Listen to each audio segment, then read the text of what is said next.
If I tell you that India's favorite beer brand Bira 91 is in trouble, and for what? Simple एक नाम change करने के चक्कर में.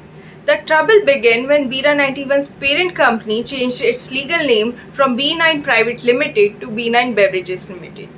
But this had legal consequences because in India, alcohol licenses are state-based.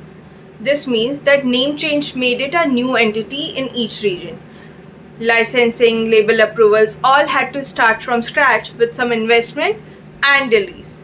इसके बाद some of the key markets like Delhi, NCR and Andhra Pradesh were hit.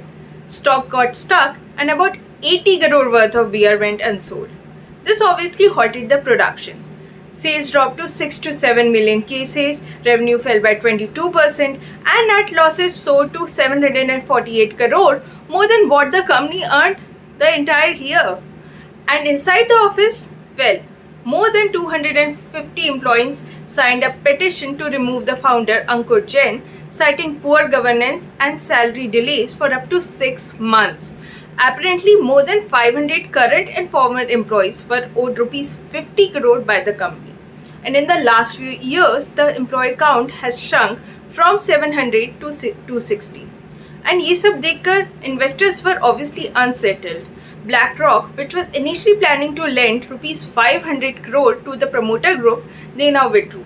And जब ये सब चल रहा था, Kirin Holdings of Japan and Anicut Capital, the largest shareholder and lender of B9 Beverages, have taken control of Bira 91's The Beer Cafe by claiming shares pledged by B9. But Ankur Jain and his family, who controls 71.1% stake in B9 Beverages, they have now challenged this move in the Delhi High Court. Well, Bira 91's future remains uncertain, but this is a caution for Indian startups who often overlook regulatory requirements and ground realities. Do you think Bira 91 can get its fizz back? Do let us know in the comment section and please subscribe to Aastha Reports.